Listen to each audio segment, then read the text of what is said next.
Hello, everyone. This is Derek. This is the third podcast on the Derek's Derek channel. I'm with my colleagues Frank Heiner. Say hello. Hello. And Nolan Nguyen. Hello. Yeah, they're the same grade as me. They're not too smart, but they're smart enough to come on here. They have a lot of wisdom. Today we're talking about education. That's why I brought them here because they have different opinions about me. And since we're all in the same grade, I want to see what they think. So, would you guys say that school is a privilege or a curse? Because it does say, people claim it prepares us for life, but other claim that it crushes our dreams and get rid of our creativity. So, what do you guys think? I think it is both a privilege and a curse. Can you explain? Sure. I think it's a privilege because we allow ourselves, well, we don't allow ourselves, but we are allowed to get an education, especially since we live in the United States. We're fortunate enough to where it's free and available for everyone, basically.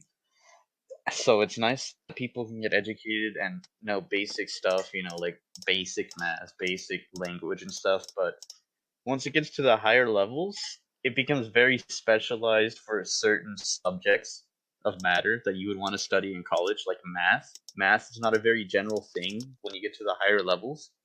So I think it's just an unnecessary use of my time. And yeah. And also there's a lot of work and stuff, so we can't enjoy our childhoods as much as we would like to because we're in the IB program, but I think it's overall fine. Yeah, I agree, definitely. Nolan, do you have anything to add? Well, yeah, I think it's like the same thing. It's a privilege that, you get to pursue what you find interesting, but there's a lot of stuff that you'll basically never need or use that takes up a lot of your time. Yeah, that's good. I forgot to mention, yeah, we are in the IB program, which is not the thing that prepares us for college, but this is what they said. Quote unquote, these programs encourage students across the world to become active, compassionate, and lifelong learners who understand that other people, with their differences, can also be right. So basically, the IB program, people think it's the same as AP that prepares you for college, but it's actually quite different. It's helps us gain an understanding of the world and how to participate in it. I think it's very good that we're in this program, because it's different from other school and it actually prepares us for real life situations in many instances. But it is a lot of work, which it's a big downside, quite a big downside. Yeah. Nolan, how do you feel about the IB program? Would you rather do regular school or this program? Well, from what I hear, the IB program does adequately prepare people for college. And from what I've experienced, I think that mostly holds up. So I will continue to participate in the program. Yeah, I think it's a much better than regular school, but I wish other programs also had that goal of helping the world rather than just oh, everything is college, because not everybody likes college. And Frank, what about you? I think it's fine, but I think that they over prepare you, especially in the last 2 years. I'm not going to do diploma program. I'm going to be doing associates or certificate because that is very over preparing. Like it's a lot of work, and I don't feel like doing it. But some people can do it, and they can do what they want to. I think it's been good so far, though. For the most part, it's been great. Yeah. Yeah, because in elementary school I went to a fundamental school. It's the bottom, you learn the name, you learn the fundamentals. Then in sixth grade I jumped all the way up to the IB crown, which is a very big jump. So I know the most of both worlds, and I think the IB crown it's a big jump in work, but helps me get a lot of understanding. I'm happy to be in the program, and uh, since IB does a lot of things that are also just like regular school, a lot of homework and you know um pretty much just a lot of homework. Math is the same, except for it's many IB students actually choose math that's above them. So I think it's really it's more than just It's a lot of intelligence that you have to have to in the IB program, but it also trains your intelligence, which has helped me because I was pretty dumb up to fifth grade, but IB gave me that push I needed. And Frank, heard you had a job at 14. Is that true? And like, what did you do like over the summer? Yeah, I got a job. I went to work with my dad. He didn't go to college. My mom went to community college in Mexico, but neither of them have like jobs that require associates or masters or whatever. So he's a manager at that vineyard. So I just went and I helped him with stuff, and so I did that with my brother as well and with someone else, and we did like manual labor, and it was hot in the sun. I didn't care much for it, which is why I'm going to pursue like an educational path, even though I don't like education either. But I'm going to do that because it's easier.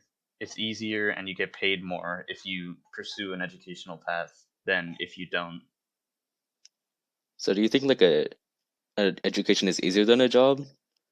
Like at least the one job you did. Is that true? Yeah, I think in general it would be easier to get an education and pursue something that you like that way, unless you like manual labor and you develop your body for it, then it becomes easy. But if you're not ready for that, then it's hard to get into, and it's not generally any fun or you don't have a passion for it generally. It's just work, for a paycheck. So yeah, I think doing something that you like in terms of education, like I like computer programming, so I'm doing that right now.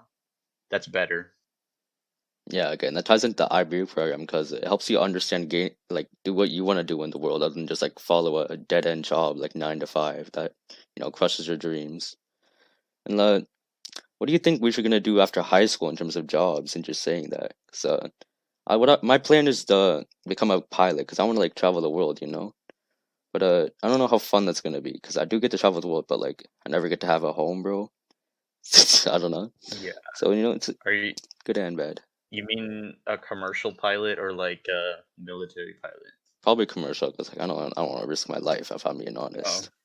Yeah, after high school I'm going to go to the military and become a pilot for them, you Really, know.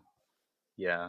I mean that's And cool. also Yeah, for my education as well, because the military will pay for your education if you join them and serve for a certain amount of time.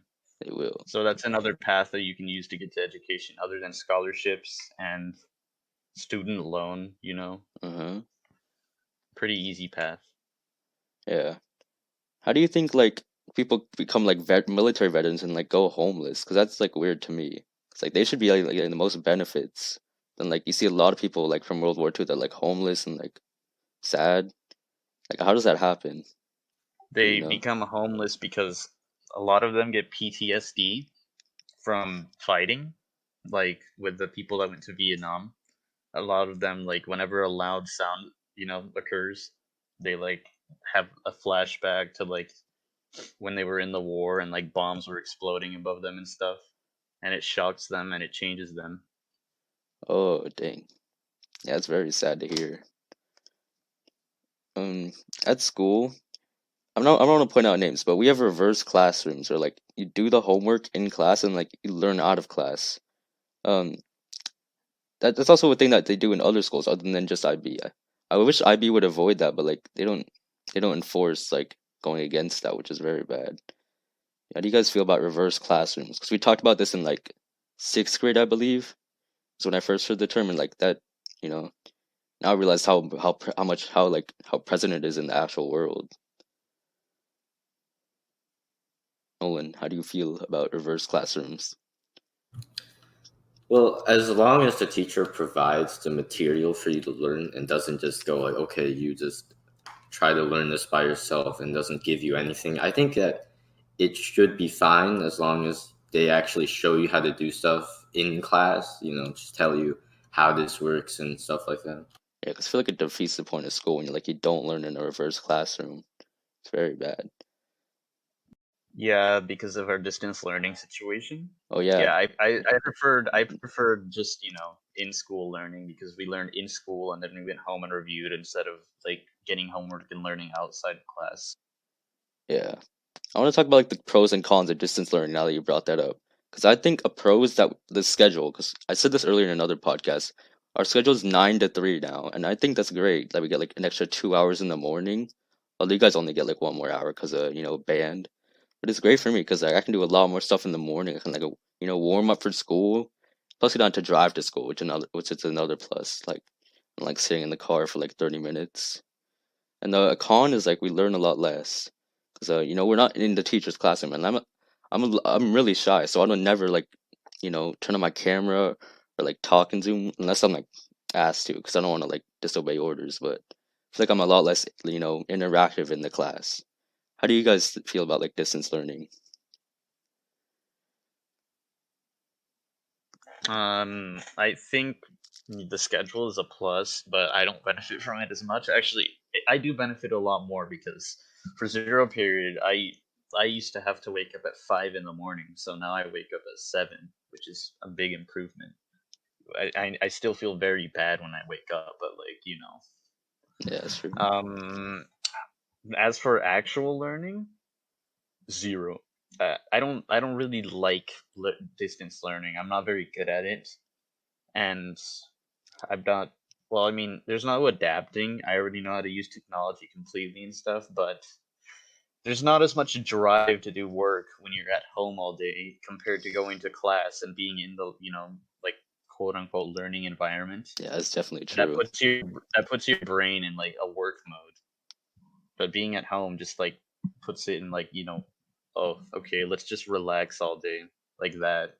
Yeah, instead of like facing a teacher saying like, "Oh, you're missing a sum," it's just like one tiny like tab in Google Classroom that tells you like, "Oh, you didn't do this," instead of like, the teacher like telling you and helping you. What about you, Nolan? What's your thoughts on distance learning that we're doing? Yeah, I think it definitely like killed my concentration and motivation. And yeah, I do think I greatly benefit from I don't have to wake up as early. I don't have to drive for like half an hour, carpool, stuff like that. Yeah, Yeah, generally think that distance learning is okay, but I still prefer like on-site classes. yeah. Are you guys doing the mixed classrooms or did they like cancel that? Because remember we signed up for something, but like I haven't heard about anything past that. Do you guys They remember? moved it back. They moved it back. Oh yeah, that's what I thought. 'Cause then another lockdown. This isn't about school, but Yeah, how do you but guys feel about like Biden and like him getting elected? Do you think anything's Biden, gonna change? yeah, things are definitely already changing with him. Like you mean like politically I don't really have a stance, Yeah, but between him and Trump, I probably prefer him because of all the things that Trump has been doing in like the past 1 or 2 years of his presidency. Like the first 2 years were just like, he was just starting to do stuff, but like he got impeached twice, which has never yeah, happened before. And it was in one term too. So I think that's gonna stand as a record for a long time. yeah. Do you think that like the new election's gonna change education, or is it gonna be the same? Because education hasn't changed that much since like this like ever since like online was introduced. Like politics and education, are they Um, like interchange not interchangeable, but like are it's they not related? interchange. Yes, because politics control how much money would go to the education board. So I don't think anything's gonna change. Biden's an old man, so he doesn't seem he's gonna. It doesn't seem like he's gonna be super progressive, Yeah, right? He's probably just going to spend the same amount of money on the education that we've been spending, maybe a little more, a little less. So I don't think anything's gonna change in terms okay, of education. that's good to hear. Yeah, do you think Nolan anything, or do you agree? Yeah, I don't really keep up with politics, but from what the little that I like see on the news, then I'd probably agree. Okay, that's good. Okay, do you guys have any last thoughts? We're gonna start wrapping up because we're almost at the 15-minute mark. No, I'm not sure what topics would be appropriate. You, Nolan? No. Okay, thank you guys for listening. We'll be back again. Um, keep learning. Good night.